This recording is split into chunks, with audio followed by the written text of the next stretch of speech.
What is going on, folks? Today we are back with another video. It's a beautiful day. We came out of the last cold front. We got a big time cold front moving in tonight and tomorrow, but today's like 30 degrees out. And I'm not gonna lie to you guys, we've been grinding walleyes pretty much the whole ice fishing season so far. As you guys know, we don't keep a lot of walleyes. So today's video, we're mixing it up. Run and gun crappies, maybe a little lunch on the lake, maybe hit 5-10 spots in a couple hours here, and maybe catch some fish for a little meat run. That's the goal. You guys ready? It's gonna be fun. We're on one of those cool lakes where basically like you can go a mile that way, 5 miles that way, and just kind of explore off the beaten path and find crappies. So we got the sled loaded down with everything we need. No shack needed today. And honestly, these are some of my favorite days when you can just get on the machine, fish around, fly around, fish a ton of different spots, see a bunch of water, and hopefully catch some fish. So let's rip roar the old skidoo across the lake, baby. Skidoo, if you're looking for a new sponsorship, I'm your guy.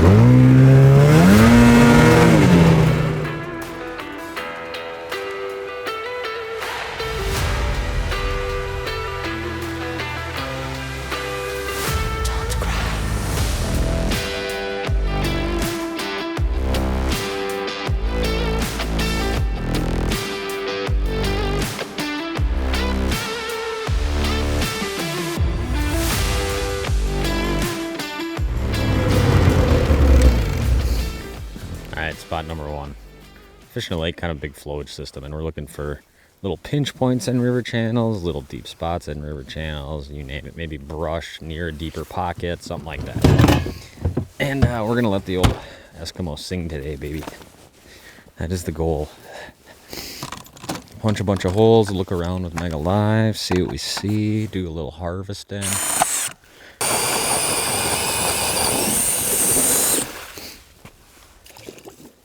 See what she says.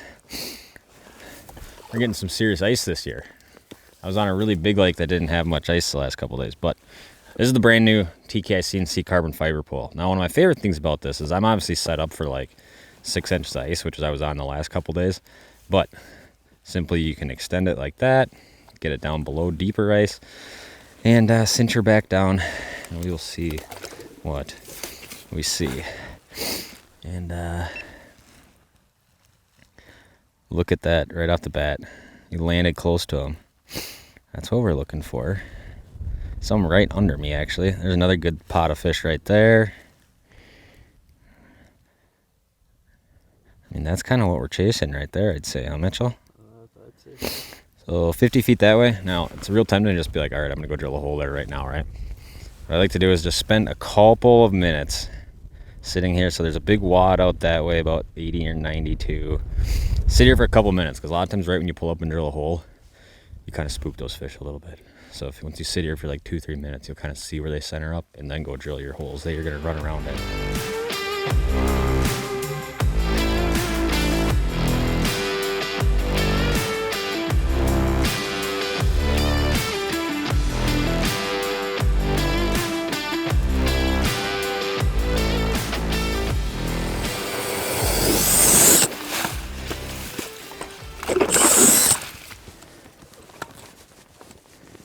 All right, holes are drilled. Drilled 15 holes real quick. Kind of where we saw most of those fish lurking around. Now we get a rod out and ready to fish here. Probably start with just the old standby. Probably one of my favorite crappie jigs ever. Gold hammered tungsten Acme jig in a bigger size, like a 5 mil, because I like fishing fast. We'll see what happens. But my guess is we're about to catch a few crappies.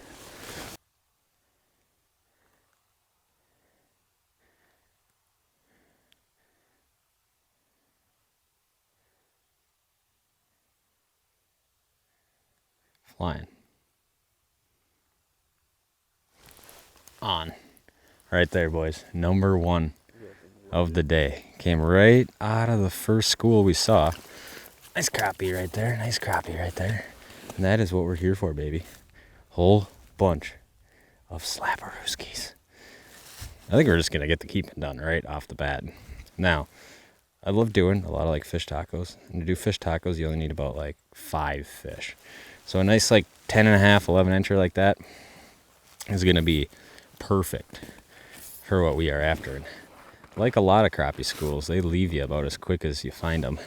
So that's kind of the name of the game. And obviously with, you know, something like live, we could see like, all right, they went over there. But one thing you always want to preach is responsible harvesting of fish. 25 crappies is just way too many fish. 10 is a lot of fish even to eat. So we're just going to get our 5 fish and then do some catch and release. And we're not fishing too deep. So life is good.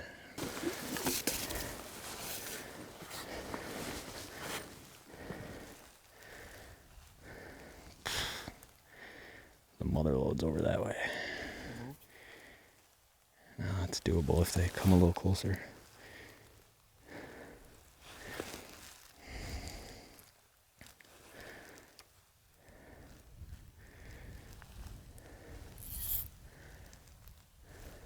Oh, we got movement.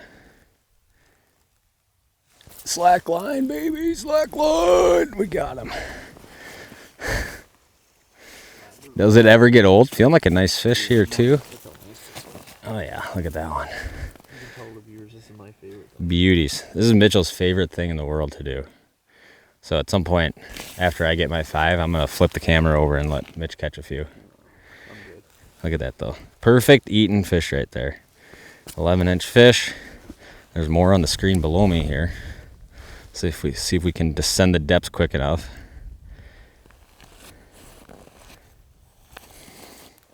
Which we should be able to. These fish are about, I don't know, 14, 15 down and 21, 22.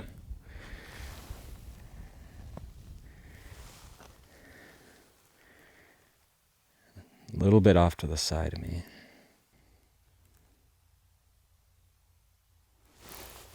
Right there, absolutely smoked it, dude. Something about a nice day and a fat stack underneath you. That makes it all worth it right there. Another nice fish. They're moving around quick, so a lot of times by the time you kind of fish through a bunch of these holes, you kind of see a little bit more where those fish want to be, drill a few more holes. It's never really like a stagnant thing.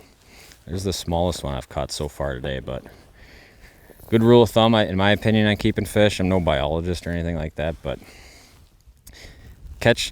keep the fish you catch. Don't sort them all out, you know. If you have a bunch of these crappies that are anywhere from 9 to 12, 13 inches long, I don't want to sit out here and just pick off all the biggest fish in the school and let the rest go, right? I like keeping just a good mix of size. I feel like that kind of balances it out a little bit better.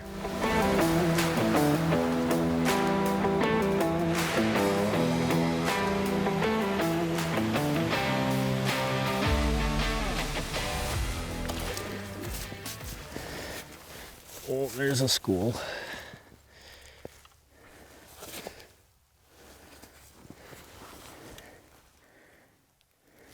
This ain't gonna take long. Ease it down into them. Pound it up above them. Oh man, we got a race. Oh! Striking out, striking out.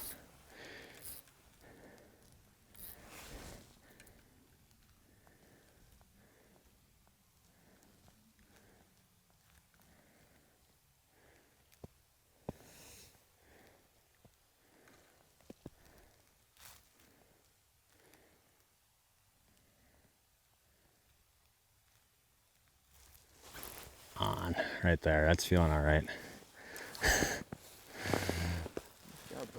Where you at? Where you at? Nice crop dog. Nice crop dog. We're gonna let him go though. We're gonna let him go. Actually, what do I got? I got 3 so far or something like that. I kept. We'll keep him then. He's a nice fish taco fish right there. 9.5 incher. I'm not gonna discriminate when it comes to fish tacos.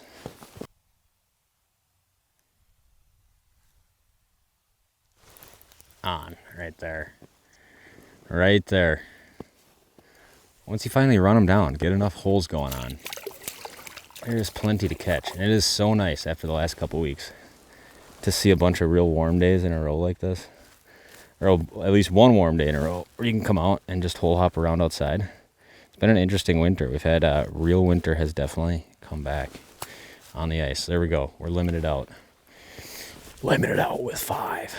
That's a responsible limit, in all honesty. But basically, we got to our first spot, drilled a couple holes. We kind of saw where these fish were sitting. As we kept fishing, fish kept shifting a little bit, punched a few more holes, And now we're just kind of sitting there. We're kind of in a spot where they're just sitting here kind of under us a little bit more. And obviously, a few of them are choosing to bite. That is for sure. Come on, buddy. This one ain't going to be real big. He'll be decent, though.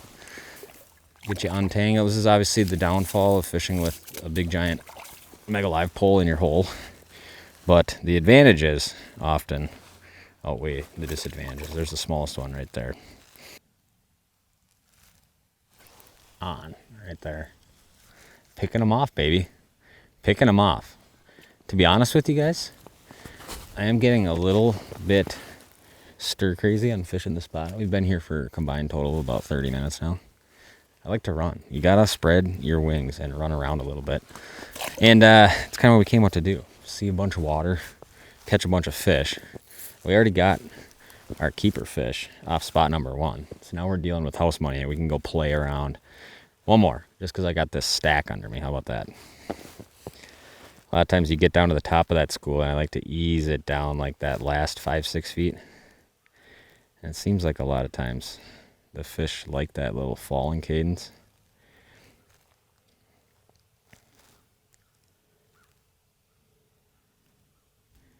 Or maybe they hate it. I suck at jigging crappie stuff.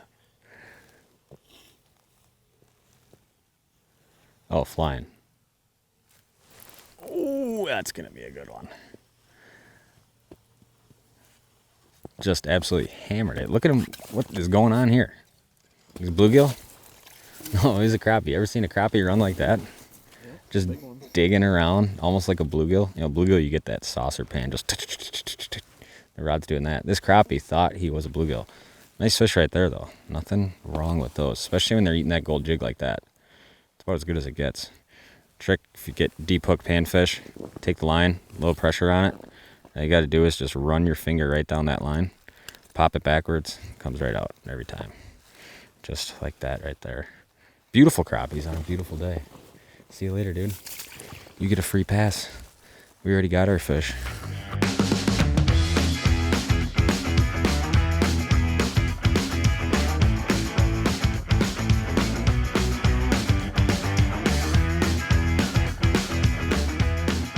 All right, spot number 2 here. Last spot we fished was kind of like an isolated hole where you get that big school sitting over top of you. Now we are on kind of like a river channel swing. A lot of times these spots you're dealing with fish that just kind of roam through 2Z, 3Zs, 5Zs on the bottom at a time or near the bottom. So we'll drill her out a little bit, do a little prospecting, see what we can come up with.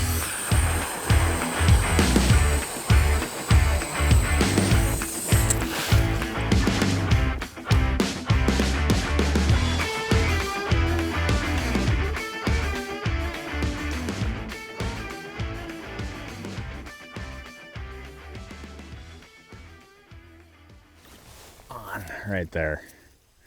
First fish, spot number 2. Gridded out a few holes and bada bing, bada boo, baby. We got one on. We're seeing less fish here. Per, I guess, 100-foot swath of water. But clearly, they are down there.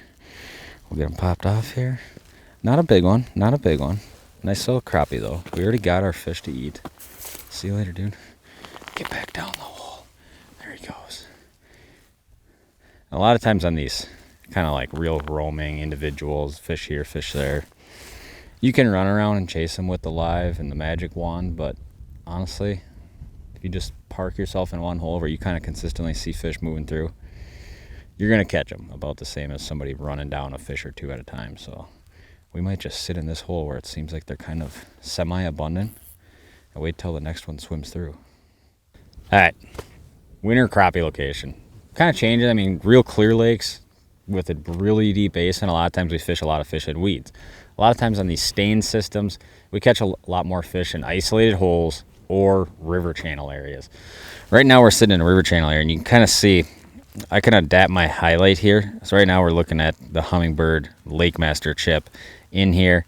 So basically, if you want to like really dial this in to look at a lot of these lakes, a lot of times we're looking at depths of 24 to like 30 feet of water where these fish are suspending in. So basically what I want to do here is I want to come to my depth highlighting range. Now I'm going to highlight this like 24 to 30 plus foot stuff in let's say a color. You can select our color here. Let's do yellow. So now this river channel, obviously, that we're fishing is going to pop up and be very obvious on something like this. Right now we're in a river channel. And where I like to focus a lot of times, anywhere it has like a real tight bend close to a shoreline. Something that looks like you can see right where we are here. Very steep break, and that kind of acts like a wall. So if you have like a very slow tapering channel, those fish can spread out in that depth zone they want to be. However, if you have just like a wall, like we have one coming off the face of this island right here that comes very steep and that channel sinks tight and that channel kind of necks down, it almost acts as a wall where those fish kind of press up against that corner and you can catch them good right there. So a lot of times in these kind of flowage systems, you can kind of just follow this thing around and look for spots that look, you know, kind of like this on the map right here.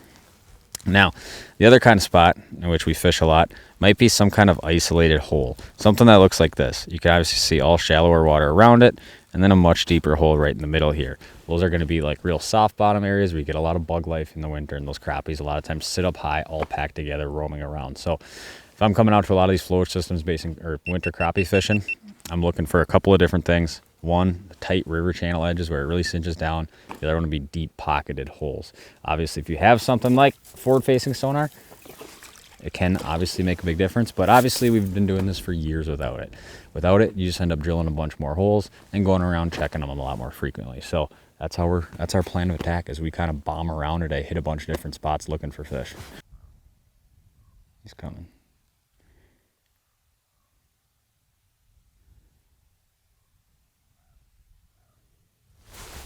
On, baby. Danced that one quite a while until he bit, but when he bit, he did it. Keep that jig above him. Keep it moving. Feeling like an alright one here, I would say. Decent crappie. There we go, man. This is exactly what I wanted to do today. Run around spot to spot to spot. Stay mobile. Fish outside. Catch a bunch of these. Catch fish fry fish. Really can't beat it. Stuck in the slush. I'm terrible at two things. There's couple things people always make fun of us for, Mitchell, or make fun of me for. Never using hole covers on my tip-ups and just letting them freeze. And then getting over to it and have to like punch it open. And not scooping my holes. You think those things make a big difference? Not really. Probably not. Who knows? Should probably be better at it. You hungry yet there, old boy? Alright guys. Hit a few spots. Caught a bunch of crappies. We're doing more today, but we're gonna stop, get a little lunch on the lake. This is like the first week in northern Wisconsin where there's actually like an amount of snow on the lake. There's some sledders around. We can kind of sort of blend into them, except for these big obnoxious boxes I have on the back of my sled. Whenever I go somewhere on a sled where there's other snowmobilers, they're like, what are those boxes for? I always tell them I put my kids in there for the long hauls. But let's pack up, go get a little lunch, keep my cameraman happy. And we'll see you guys on the flip side for some more crappie action.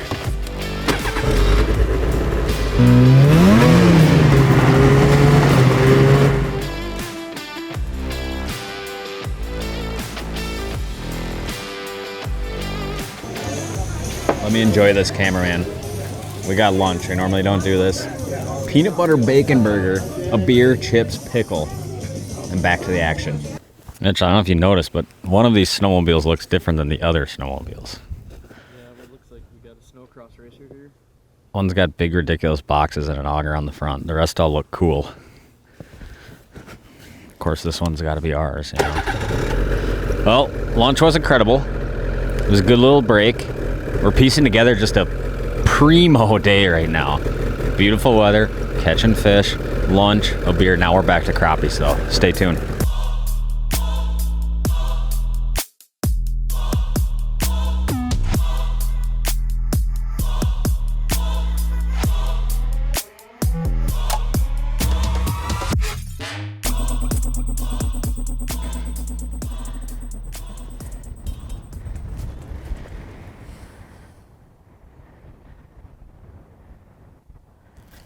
Oh no!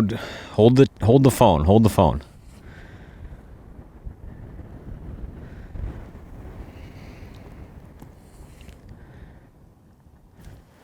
On. Fun day, folks. It's been a fun day. We were kind of asking ourselves, what should we do today? if we're gonna go film walleyes, crappies, or what it's gonna be. But this has been, for sure, a fun crappie outing. Nothing giant, some nice keepers. Pretty much this is exactly what we wanted out of today. See you later, dude. Punching a ton of holes, moving around, fast, aggressive, on the move just like that. My fish are gone. Now they're over there. So I'll go over there and try to catch one.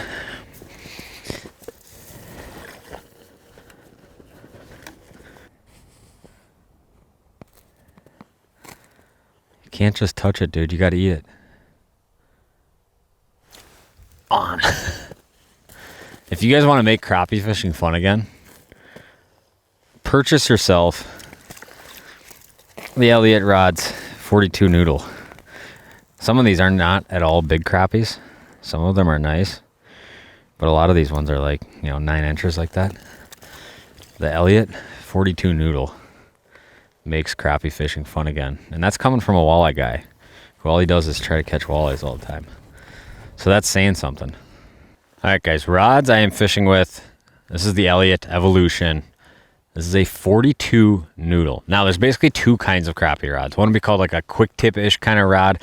That's a rod that has a small amount of flex in the tip, and it's more meant for like dealing with slack line, where you're like going up and down like this really quickly on the tip, jiggling just like that. And when that line becomes slack on an upbite, then you know you have the fish on, right? The other kind is basically a noodle rod. This is a lot longer noodle rod than probably a lot of people are used to fishing with. This is a 42-inch rod. What you see is the rod loads a lot. It's an awesome rod for doing a lot of this hole hopping stuff. Now, this rod, these noodle style rods, I'll link this one down in the description, is meant to work off of jig weight. So, and when you get that upbite, which a lot of times crappies or gills will do, you could see this tip's naturally designed to load under the weight of a jig. So as I release that weight, you're gonna see that tip pop up like that. It's very easy, a very visual cue to know when the rod is, loaded under the weight of a jig or when you get that upbite. So think about that when you're buying crappie rods or panfish rods, bluegill rods, whatever. Quick tip versus a noodle rod. This is the 42 noodle Elliott Evolution. A lot longer, designed for fishing. A lot of this run and gun hole hopping type stuff. And the underlying theme is it makes crappie fishing a lot of fun because the fish pull really hard on a 42-inch rod.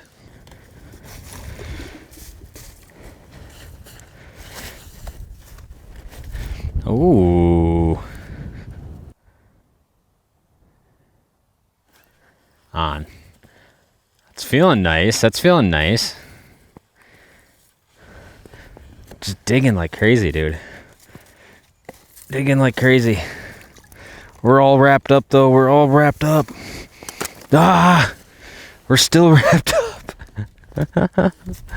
Well, this is what happens, I guess, when you try to fish in the same hole. Nice crappie right there, though. That was a little interesting. You think he wanted that little gold tungsten? I'd say so, probably. He was just absolutely hauling ass to get that thing. There we go. I don't know what more you guys could ask for after coming out here right away, catching our little meat run of fish. I need one more fish, so that one's gonna probably be a keeper. We have company over tonight, so I'm keeping 6 instead of 5. But that'll be plenty for fish tacos. Run around, catch crappies, beautiful day. I don't know how you can beat it, really. The next couple days for me, ice fishing is gonna be huddled inside the Eskimo, because it's gonna be 23 below tomorrow morning, or whatever it's supposed to be. So it's nice to get out and do a little playing around today. That is for sure.